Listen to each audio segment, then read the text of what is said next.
Bem, galera, vamos agora iniciar a segunda etapa da nossa aula de TGE sobre a origem do Estado, né? E a gente vai falar sobre os motivos de surgimento do Estado, segundo ponto. Então, quanto aos motivos, né? Por que é que surgiram os primeiros estados? É isso que a gente busca responder aqui, né? Sobre essa temática, existem na realidade dois grupos também de pensamento. Existem as teorias da formação natural ou espontânea e as teorias da formação contratual. Aqui, pessoal, a gente tem que ter um grande cuidado, viu? O que a gente está falando aqui sobre teoria de formação natural ou contratual é sobre o surgimento do Estado. Não confundam com as teorias da formação natural ou contratual da sociedade, que foi o que a gente viu em aulas passadas. Então, muita atenção nesse momento. As teorias da formação natural ou espontânea do Estado, teorias da formação contratual do Estado, né? Então, vamos, a partir de agora, analisar esses dois grupos teóricos, começando pelas teorias da formação natural. As teorias da formação natural, elas estabelecem, né, de uma forma geral, que o Estado ele surge naturalmente na própria sociedade, né, de uma forma natural na própria sociedade, sem necessidade de um contrato social, como é o caso dos contratualistas. Primeira teoria da formação natural ou espontânea da sociedade, conforme vocês estão vendo aí no slide, a teoria da origem familiar ou patriarcal. De acordo com a teoria da origem familiar, estabelece que a vida em Estado ela surge a partir do desenvolvimento de uma família, de uma única família. É o seguinte, os primeiros estados surgiram a partir do desenvolvimento, do crescimento de famílias. Imagine uma família, um casal, aquele casal tem inúmeros filhos, os filhos começam no futuro a se relacionar entre si e daí surgem diversos outros filhos, os netos. Então imagine esses netos agora também tendo relações sexuais entre si, daí tem mais outra leva de outra geração, outro surgimento de geração. De repente, né, aquele casal originou uma descendência gigantesca e dali surgem os primeiros estados. Essa é a visão dessa teoria da origem familiar ou patriarcal. Essa teoria ela é criticada pela maioria dos estudiosos de teoria geral do Estado, ciência política, porque entendem que, poxa, uma família só ser responsável pelo surgimento, por exemplo, né, do Estado egípcio, né, no Egito Antigo, uma família só ser responsável pelo surgimento de um Estado antigo da China é exagero, né? Então, a maioria entende que, na realidade, as famílias elas constituem sim, né, os primeiros núcleos sociais, mas você dizer que uma família só é responsável pelo surgimento de um Estado, talvez seja um pouco de exagero. O que na realidade, né, partindo do pressuposto que o ser humano ele não vive isolado, ele já vive agregado em grupos sociais, então a sociedade ela já surgiria dessa agregação de diversas pessoas de diversas famílias. E com o desenvolvimento das sociedades é que surgiria o Estado. Então essa teoria da origem familiar, ela é uma teoria que não é muito bem aceita. A segunda teoria, ela informa que a teoria da origem em atos de força, violência ou de conquista, do escritor Oppenheimer. Essa teoria, ela defende que o surgimento do Estado advém de um ato de violência. Um ato de violência praticado por um grupo mais forte, né, social. Tem uma alegoria contada por um autor espanhol, vocês vão encontrar lá no livro do Darcy Azambuja, muito interessante. Ele conta a seguinte história para tentar justificar essa teoria da origem pela violência. A história é a seguinte: existia, né, uma montanha. De um lado da montanha vivia uma sociedade que, por sua localização, pela característica do solo, pelo clima, essa população, essa aldeia, ela desenvolvia muito forte a agricultura, uma agricultura bem vasta, bem interessante. Do outro lado da montanha, uma região com um solo mais pobre, mais privilegiada do ponto de vista geográfico, por ter acesso ao mar, onde essa população, onde essa aldeia, ela pratica, né, principalmente a pesca, bem farta a pesca. Essas duas aldeias, como falei, são separadas por uma montanha. elas percebem que o produto que é produzido por uma e outra interessa, né? Traz o interesse de uma e outra. Então, tanto a aldeia que se dedica à agricultura necessita dos peixes, como a dos peixes necessita dos produtos agrícolas. Então, elas começam a estabelecer entre si um comércio. E para conseguir realizar o comércio, elas pegam uma estrada atravessando, né, a montanha. Só que uma pessoa percebe uma oportunidade. Uma pessoa percebe que se ela for para aquela estrada e utilizar a violência, ela consegue assaltar as pessoas. E essa pessoa se dedica ao assalto, né? Ao roubo. E vai para aquela estrada, se fixa naquela estrada e quem passa por lá acaba sendo roubado, assaltado por esse indivíduo espertalhão. As pessoas começam a temer a violência e o prejuízo. E elas criam uma rota alternativa, né, bem maior, porém mais segura. Imagina uma rota aí 3, 4, 5 vezes maior, porém é mais segura porque não tem assaltante. O assaltante que está dominando aquela estrada que corta a montanha, aquela estrada mais próxima, começa a sentir prejuízo. Então o que é que ele vai fazer?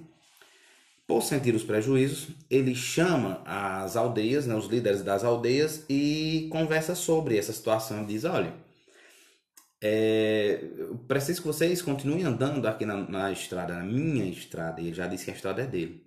Eu permito que vocês andem na minha estrada, que também vai ser melhor para vocês, porque é mais próximo o caminho. Eu só vou exigir de vocês um pedágio, para vocês utilizarem a minha estrada.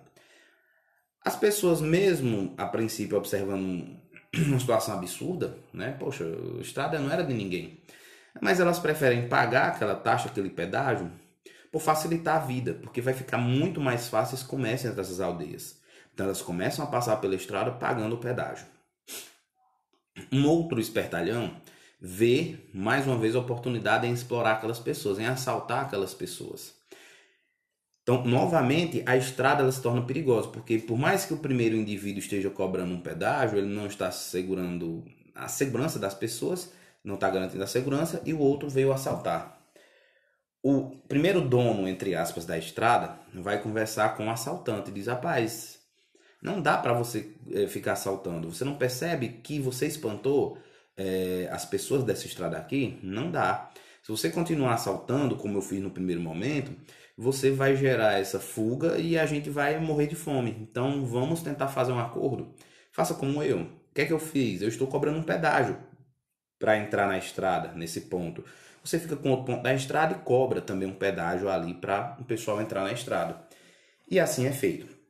As pessoas, mesmo sabendo do absurdo, elas preferem retornar à situação de pagar agora 2 pedágios na entrada ou na saída da estrada, porque essa estrada é bem mais próxima, bem menos longa do que a outra para realizar o comércio entre as duas aldeias. Tranquilo. De repente aparece uma terceira pessoa também querendo assaltar na mesma estrada. Só que agora existem 2 indivíduos que cobram o pedágio nessa estrada. Aqueles 2 indivíduos não vão deixar barato. Eles unem força, matam, destroem esse agressor, né? Esse terceiro que queria fazer o assalto na estrada. E aí onde chega ao ponto. Quando eles fazem isso, eles chegam para a população e se mostram como uns salvadores da população, né? Das 2 aldeias. Olha, estamos aqui para salvá-los, para protegê-los. Tá vendo? Se não existíssemos a gente aqui nesse local, o que é que ia acontecer com vocês? Vocês iam sofrer violência. Então nós somos salvadores de vocês. Inclusive vamos dar um aumentozinho, um pequeno aumento aqui na taxa do pedágio. Vocês vão pagar com gosto, né? Com um agrado.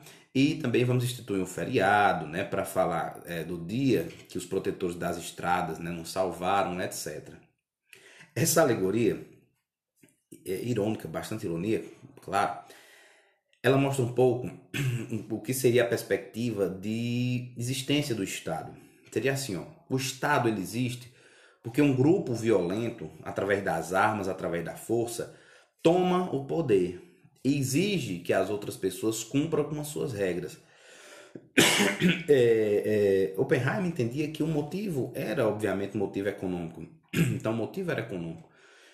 Quem toma o poder pela força e se garante ali com o uso da força, né, como a estrutura policial, judiciária, etc., só está ali para defender os seus interesses econômicos, obviamente. Essa teoria de Oppenheimer, ela é uma teoria que tem uma aceitação, né, na prática, porém ela também recebe uma crítica. Ela recebe uma crítica porque, de acordo com os críticos, essa teoria ela acaba sendo muito generalista. Ela vincula que sempre surge um Estado através da violência. Não tem outras formas de surgimento do Estado a não ser pela violência. E os críticos também, né, com pesquisas antropológicas, históricas, fazem a seguinte reflexão também. Nem sempre, quando um grupo vence outro através da violência, surge necessariamente um novo Estado, por diversos fatores. E aí cita alguns exemplos. Por exemplo, Grécia Antiga. Os gregos antigos, eles, ao contrário dos romanos, eles não tinham uma tendência de expansão territorial, por fatores que a gente vai ver um pouco mais à frente, algumas aulas à frente. Os gregos, quando eles guerreavam, eles venciam uma cidade inimiga, eles não conquistavam o território daquela cidade. A única coisa que eles queriam era explorar economicamente, adquirir escravos e pronto, né? Eles não tomavam território, não criavam um novo Estado. Então, uma situação de um grupo que usava violência, mas não criava um Estado propriamente dito. Outro exemplo, tribos canibais comuns aqui na história do continente americano, especialmente a América Central, ali os maias e outras civilizações. Muitas daquelas civilizações elas praticavam canibalismo como uma forma de ritual religioso também. Então, assim, algumas tribos guerreavam por bens, por escravos, pelo que fosse. E após aquelas guerras, eram comuns que muitas das pessoas, principalmente os fortes guerreiros daquela sociedade, daquele local que foi conquistado, eles eram literalmente comidos, né? Eles se transformavam em alimento para os vencedores. Então não havia uma espécie de criação de um novo Estado pela dominação de outras pessoas, pela conquista de território necessariamente. Então, o fato é que muitas vezes os Estados, sim, podem surgir através de uma estrutura de violência, como essa que está aqui sendo narrada por Oppenheimer. Mas isso não é inegavelmente um único caminho, né? Não é inegavelmente um único caminho, e é essa a crítica que se faz sobre essa teoria. A terceira teoria, ela fala, né, na origem do Estado por atos de força, violência, origem em causas econômicas ou patrimoniais, que é a teoria, né, defendida especialmente pelos socialistas, Marx e Engels, né, além do anarquista Proudhon. Para todos esses pensadores, o Estado ele surgiria a partir de um intuito de dominação econômica da classe rica, né, em face da classe pobre. Então, para esses teóricos, essa seria a história. O Estado só surge unicamente como um instrumento de dominação da classe rica contra a classe mais pobre.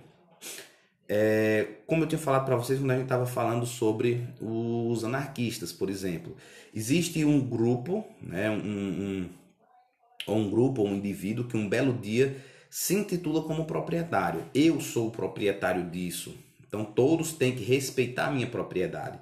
E para que as pessoas respeitem a propriedade dele, esse indivíduo ele institui o Estado, né? Ou esse grupo institui o Estado. Então o Estado, quando surge, ele surge para proteger, né, a propriedade, proteger o grupo mais rico e permitir que esse grupo continue a explorar a classe mais pobre. Essa seria a ideia. A única finalidade, portanto, do Estado, né, para os socialistas, anarquistas, era a proteção da propriedade. Olha, a finalidade do Estado ele existe para proteger a propriedade privada e ponto final, né? Servir como um instrumento de exploração da classe rica, né, em face da classe mais pobre. Por isso que o Estado, obviamente, ele vai ser extinto, né, no futuro. Por quê? Os anarquistas entendiam que o poder, como a gente já disse em outro momento, os anarquistas entendiam que o poder ele não tem lógica, essa estrutura de poder. O poder só serve para explorar as pessoas. Isso não é concebível. Então, o objetivo é destruição do Estado, porque a partir do momento em que a gente destrói o Estado, a gente acaba afastando dessa dominação e as pessoas vão viver de modo livre, sem esse conceito de propriedade, sem exploração, etc. Já os socialistas entendiam que a destruição do Estado ela não tem como ser imediata. Ela tem que ser algo mais compassado, né? Como assim, Jânio? Olha, se simplesmente eu acabar o Estado hoje, a sociedade ela não está preparada para isso. E ela vai sofrer diversos abalos. Provavelmente se instaura um caos.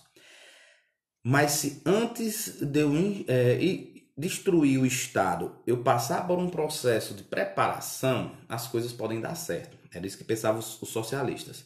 Então, para eles, primeiramente, deveria haver a revolução do proletariado. O que é isso?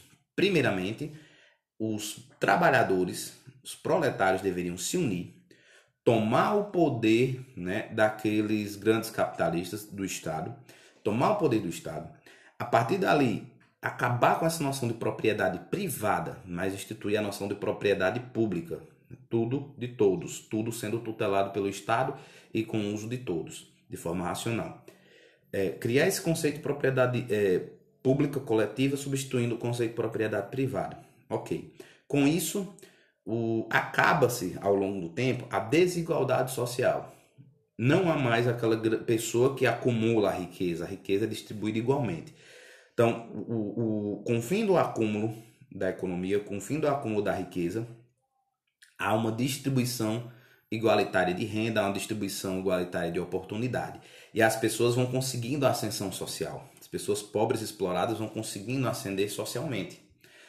A partir do momento em que houver essa ascensão social, em que as pessoas se transformarem em iguais, acaba-se o conceito de propriedade de uma forma geral. Não há mais essa noção de eu sou o dono, você é dono. Acaba-se essa noção. Quando essa noção de propriedade se acaba também, consequentemente, o Estado. Por que acaba o Estado? Porque o Estado só existe para defender a propriedade, e especificamente ainda mais a propriedade privada. O Estado só serve para defender propriedade. Se a sociedade amadurece a ponto de não existir mais essa noção de propriedade, o Estado deixa de ter essa necessidade de existência.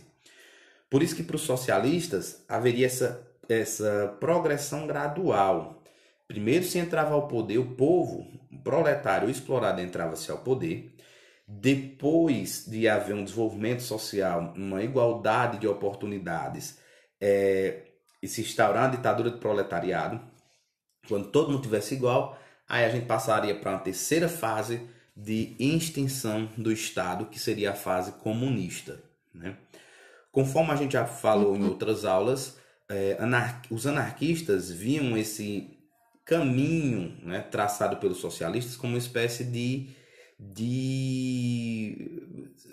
que os socialistas teriam se vendido, de certa forma. Como assim se vendido? Poxa, como é que vocês estão defendendo a existência de um Estado, nem que seja do trabalhador, nem que seja do proletário, se o Estado a gente sabe que é algo mau, algo que viola a liberdade das pessoas?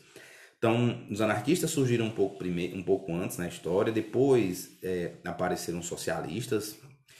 Eles tiveram um início de convivência até, de certa forma, interrelacionada, mas eles acabam rompendo com essas acusações, né? Entre eles aí, um criticando o outro por se corromper, o outro criticando pela radicalidade, enfim.